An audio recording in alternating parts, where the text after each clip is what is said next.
What's up, everyone? Thralls of Metal here with another album review. I'm Shredlord. Necrotic Nick. And today we are proud to bring you the very first release of the side project of Opeth bass player Martin Mendez, his project White Stones, released in 2020 through Nuclear Blast. Now, when this came out, this was proclaimed as a death metal album, so let's see if it is what it was labeled as. Yeah, as far as where this band's from, I'm really not sure. I'm just going to go ahead and guess Uruguay, since Martin Mendez is from Uruguay himself. The album title is Kuarahy, which is the name of the town where Martin Mendez was born, so this has a personal connection to him. And this also features some guest appearances from pretty well-known musicians. Pear, formerly of Bloodbath, and current guitarist for Ghost, and of course Frederick from Opeth, who shreds up and down on this, and he does the majority of the lead work on here. Martin Mendez is not only on bass on here, he's also on the rhythm guitars as well. So, I was pretty intrigued to hear this because this was advertised as a return to death metal, or at least a death metal project. Now, right from the opening track, which is the title track, it's a bit of an instrumental. Some Middle Eastern themes kind of come in there. Really cool, really atmospheric. And as an intro, you're kind of wondering what it builds into. And it goes into Rusty Skull, and right away, I'm kind of wondering where the guitars are. The very first thing I noticed about this album as well is that the rhythm guitar sound was nowhere near as distorted as I thought it was going to be, and it was a little bit thinner than I expected it to be. And then when Nick and I were talking about the album afterwards, he felt, and I agree with him after he mentioned this to me, there's spots throughout this whole album where the rhythm guitar is almost missing, or just completely buried behind the bass and the drums. When the guitar tone is very thin, like it is here, and the guitar tone is very close to that on Heritage for Opeth, when you do palm-muted chugs, there's really no heft behind them. It actually just kind of turns into this plucking noise. And for a death metal project, and I would say this is death metal, like, at least vocally, the vocals are very much in the realm of, like, Finnish death metal. It's very low, very, layered with reverb and all that. And the drums are very much along the lines of death metal too. You hear blast beats, lots of double bass work, a very, kind of in the pocket groove to it. But the guitars and bass feel more progressive. But, not necessarily progressive metal, almost progressive rock in spots, namely because of this guitar tone. Yeah, once again, it has nowhere near the amount of saturation or distortion that one would normally come to expect from a death metal rhythm guitar.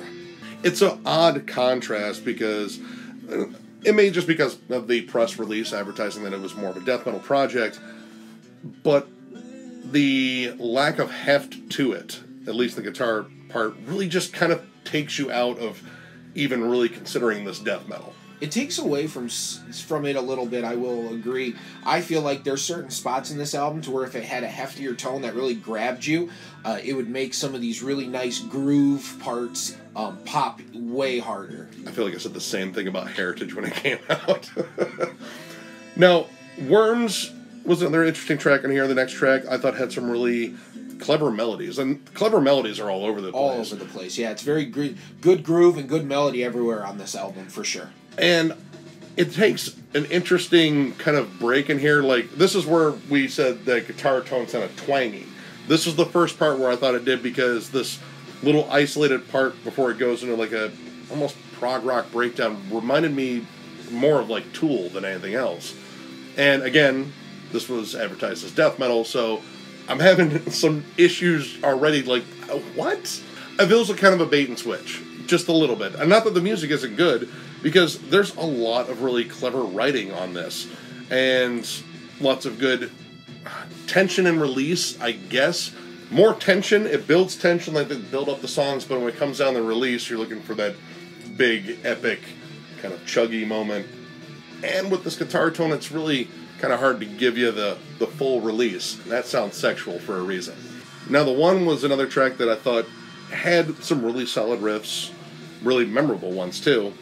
But there were parts in there, namely spots where you get an isolated guitar part, an isolated rhythm guitar part that starts kind of a chugging rhythm. And again, it's very thin, so this sort of whole build-up where you'd hear a more distorted guitar, like, yeah, all right, we're getting ready for like a breakdown or shit's about to get heavy. Yeah. And then it really doesn't pay off. Now, this had a really cool guitar solo from Hare, but that's the only part where the guitars really kind of come up in the mix is during the solos. And the entire time, I was thinking, man, maybe you should just take that lead tone and put it on the rhythms. But, you know, that never really happened. Now, Gyra, I thought was pretty cool. This one actually, it felt like it could have been a good, softer track on its own.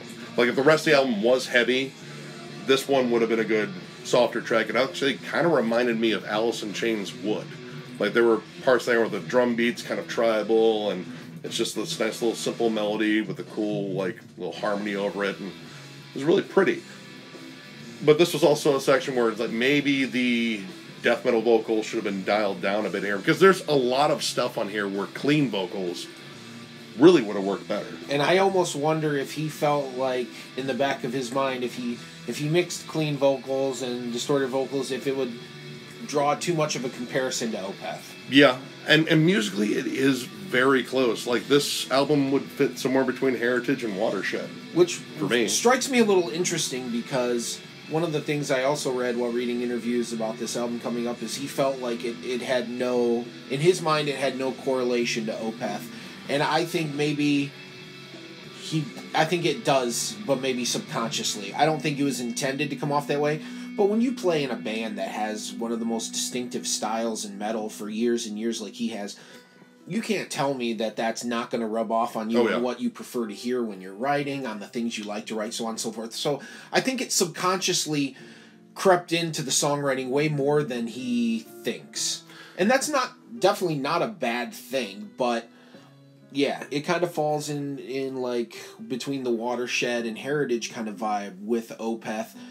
And really, it needed more heft. It did. It needed more heft from the guitars to fully sell it to me. Yeah, and to separate away from all the Opeth comparisons, because this album screams kind of identity crisis. Like, it's not entirely sure where it wants to be. It has one foot still firmly planted in the Opeth camp, and the other one's like, well, you know, it's still like Bloodbath and, you know, heavier stuff.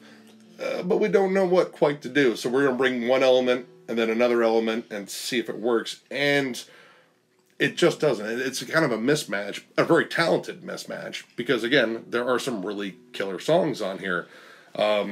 Infected Soul, actually, I thought was really cool. The breakdown actually reminded me of Clutch, of all bands. Again, that kind of twang comes in, but it kind of works here. But again, this shouldn't have been advertised as death metal, because even, like, the death metal feel isn't there. Mostly throughout the album, like, you're expecting something dark and heavy and, you know, brutal. Even just in the overall feel of the album, this feels more playful and just kind of fun, which is cool. I dig that sort of shit. Again, not what was advertised, really. Now, Taste of Blood, I think is probably my favorite track on here, namely because I think the guitars came up in the mix on this one, and it really stands out for that reason. There are parts where they sound a bit chuggier, a bit heavier, and of course that made me think, why wasn't that on the rest of the album? Because this actually sounds a little bit more full. And even if you weren't going for death metal, this sounds like a more full metal sound in general. For me, at least in my personal listening, the guitar really pulls me in and keeps me there for a lot of stuff. So it was interesting, and the guitar did keep me. Like, Frederick's leads were fucking gross. Fucking gross. That guy is just insanely talented. And that was really one of my favorite parts of this album is listening to him put some leads on something other than Opeth. So that was really cool to listen to. And, you know, the lead sounds were great. They had to have done it on purpose. There has to be some kind of purpose behind him doing the guitars like that, because once again, it's not that it's bad from a tone standpoint, but it's just so not what you would expect from what was supposed to be a death metal album. It's like everyone else showed up to play death metal, but the guitars showed up to play prog rock. Yeah, and I mean, all right, yeah, Martin is a bassist, and the bass is definitely up in the mix, but this doesn't scream vanity project or virtuoso anything.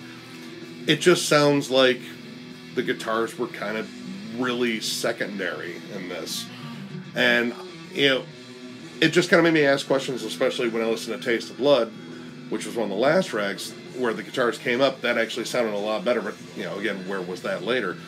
There's a lot of questions around this release, but overall, I think it's still really good. Very talented musicians involved in this, clearly, and, you know, there's a lot of really cool songwriting and song structure and just song building and atmosphere, but it is clearly missing something that would really sort of push it over the top for me. So overall, I'm going to give it 3 stars. I think it's good, but that production misfire really just took me out of it a lot. And it might have something to do with the press release about it being a death metal album that is pretty misleading. But it's still a good album, and it's definitely worth checking out. So I was kind of teetering between a 3.5 and a 4. Some of the pluses for me were the incredible lead tones. The drums were very well done, very well produced. Mendez is an incredible bass player. He laid in a great foundation, very groovy. The downsides for me was the vocals didn't always work throughout the whole album. The rhythm tone was not what I expected it to be, so that took away from it in my eyes a little bit. And like Nick said, it almost lacks an identity at times. I don't know where they want to go or where they're going to go, so if they create a second album, I'd be interested to hear if they go more in a metal direction this time, or if they kind of stick with this kind of stuck in between, like... Two worlds. Two worlds, yeah. And not that that's a bad thing. That could be an identity in itself, but once again, for something that was supposed to be like a death metal album, you know, and as Opeth fans, we're like, oh, great, man, you know, like, Opeth isn't doing death metal anytime soon, real death metal, so it's like, hey, maybe Mendez is going to do something. And I think because we expected that, that's part of the reason why it sat a little bit lower than anticipated for us. So solid bait. Solid bait that got us. I'm going to give it a 3.5. Frederick's leads alone give it an extra half for me. They were scorching. All right. If you like what you saw here, please hit the like and subscribe button. We appreciate that very much so, and it helps us get out to more excellent metalhead viewers such as yourselves. And keep in mind, we are doing a giveaway, too, once we hit 1,000 subs, which we are pretty damn close. Super fucking close. We're going to give away a Cryptopsy hoodie to one of you lucky people, so that should be some serious incentive right there. And since we have a bit of an outbreak here now, we're not going to be doing as many live show reviews, but we'll probably end up reviewing more stuff and starting different segments.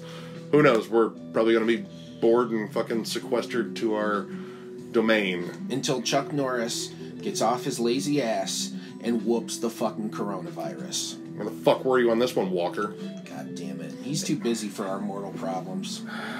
So, a very heartfelt thank you to all of you for watching and subscribing, and we will catch you later.